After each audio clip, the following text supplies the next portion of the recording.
অন্নপূর্ণা যোজনা নিয়ে গতকালকে একটি ভিডিও পোস্ট করেছিলাম আমরা ফেসবুকে, আর সেখানে অনেকেই সাড়া দিয়েছেন। প্রায় 30,000-এর কাছাকাছি 190 ভিউ হয়েছে। অনেকেই ফোন করেছিলেন, আপনাদের অনেকের সমস্যার কথা আমাদেরকে জানিয়েছেন। তো প্রত্যেককেই আমরা যথাসাধ্য আমরা চেষ্টা করেছি সঠিক ইনফরমেশনগুলি দেওয়ার, কি করতে হবে। তো সবচেয়ে বড় যে সমস্যাগুলি তা হচ্ছে, আপনাদের যাদের ফর্ম ফিল আপ করে টাকা পাননি তারা অনেকেই ফোন করেছেন এবং আপনারা বলেছেন যে আপনাদের ফর ফার্দার ভেরিফিকেশন রয়েছে এবং সেখানে নিচে কোনো রিজন লেখা নেই। সেক্ষেত্রে আপনারা ফর্ম কিভাবে ফিল আপ করবেন, ক্লেমের ফর্মটি কিভাবে ফিল আপ করবেন? তো এই ক্ষেত্রে ফর্ম ফিল আপ করতে হবে। আপনি ক্লেমের যদি ফর্ম ফিল আপ করেন, তো সেখানে আপনি আপনার মতো করে লিখবেন যে আপনার কোনো রকম ভুল নেই এখানে, আপনার এখানে ফর ফার্দার ভেরিফিকেশনে আছে। এটা জানে খুব শীঘ্রই যেন তারা ভেরিফাই করে, এইরকম একটা চিঠি লিখতে হবে। তো চিঠিতে কি লিখবেন সেগুলো আমরা ভিডিও ডিসক্রিপশন বক্সে মোটামুটি সাজিয়ে রেখেছি, সেগুলো দেখে লিখবেন কার কিভাবে কি লিখতে হবে।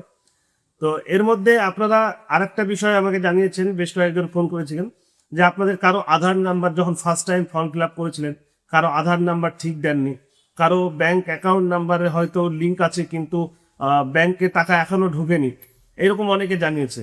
তো তার মধ্যে একজন যেমন বলছিলেন যে আপনারা আধার নাম্বার টাইপ করেছিলেন কিন্তু লাস্টের একটা বা দুটো সংখ্যা মিসম্যাচ হয়ে গেছে, সেই ক্ষেত্রে কি করতে হবে? আপনাকে বলি, যদি আপনার আধার নাম্বার আপনি প্রথমবার ফর্ম ফিল আপ করার টাইমে ভুল দেন, তো সেইখানে আধার নাম্বার ভুল দিলে যদি এডিটের অপশান আসে তাহলে এডিট করে নেবেন।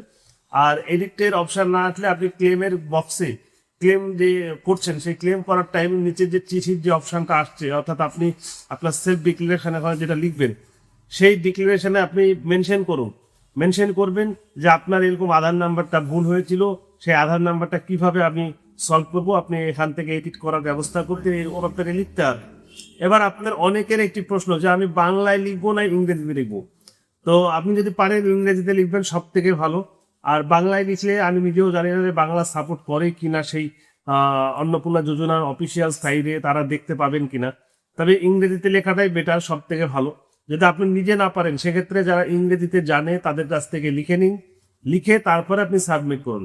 না হলে আপনার কাছেই কোনো যদি কম্পিউটার দোকান থাকে অথবা কোনো যদি সাইবার ক্যাফে থাকে, সেখানে গিয়ে আপনি এই ক্লেমের ফর্ম ফিল আপ করুন।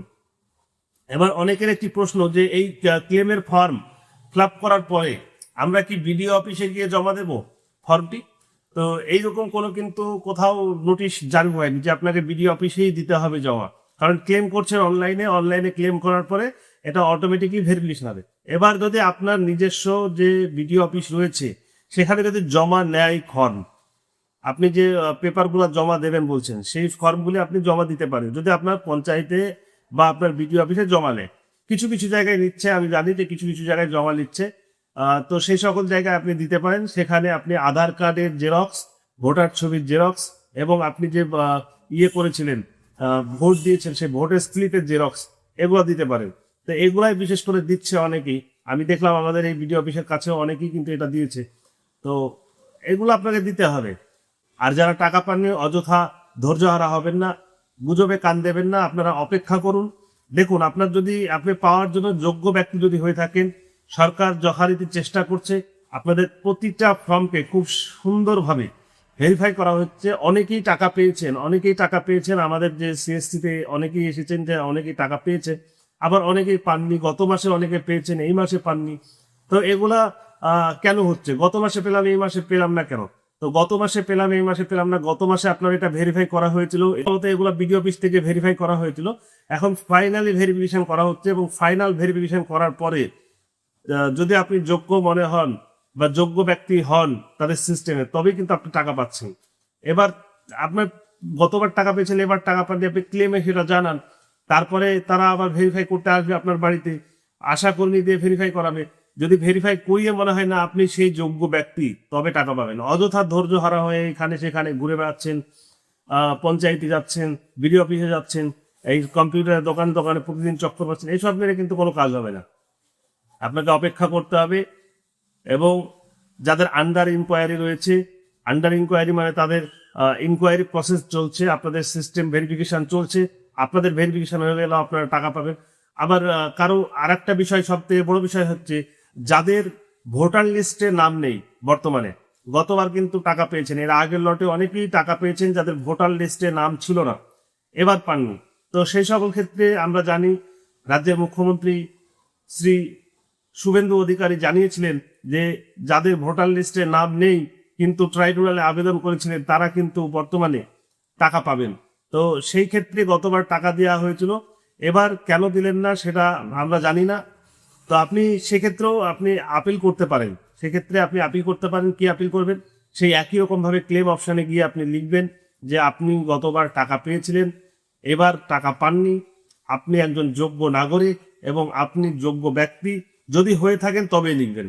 যদি আপনি যোগ্য ব্যক্তি না, আপনার 3টের ওপরে ঘর আছে, আপনি ট্যাক্স পে করেন, আপনি চাকরি করেন, বা আপনি 10,000 টাকার উপরে মাইনা পান, যে সমস্ত ক্রাইটেরিয়াগুলো ছিল সেগুলো যদি আপনি ফুলফিল হয়ে থাকেন তাহলে কিন্তু এসব দিকে কোনো আপনার কাজ নেই, টাকা আপনি পাবেন না। তো সমস্ত কিছু ঠিকঠাক বিবেচনা করার পরে যদি মনে হয় না, আপনি নিজেই বুঝতে পারবেন যে আপনি একজন যোগ্য ব্যক্তি, তবে আপনি সঠিকভাবে ক্লেম করুন এবং ক্লেম করার পরে অপেক্ষা করুন। স্টেপ বাই স্টেপ ভেরিফিকেশন হচ্ছে। আপনার step by step verification complete হলে অবশ্যই প্রত্যেকটা বেনিফিশিয়ারি যারা যোগ্য ব্যক্তি তারা কিন্তু টাকা পাবেন। তো ধন্যবাদ, ভিডিওটি আজকের এই পর্যন্তই। আর আপনাদের কাছে একটি রিকোয়েস্ট, যারা আমাদের এই ভিডিওটি দেখলেন এতক্ষণ পর্যন্ত, আমাদের অবশ্যই চ্যানেল এবং ফেসবুক পেজ ফলো করে রাখবেন। আর যারা ফোন করছেন তাদের কাছে একটু অনুরোধ, যারা ফোন করছেন অবশ্যই সকাল 8টার পরে থেকে বা সকাল 10টার পরে থেকে সন্ধ্যে 7টার পরে আর ফোন করবেন না। সকাল 10টা থেকে সন্ধ্যে 7টা পর্যন্ত ফোন করবেন। এইটাই টাইমটাই আমাদের সিএসটি সেন্টার ওপেন থাকে।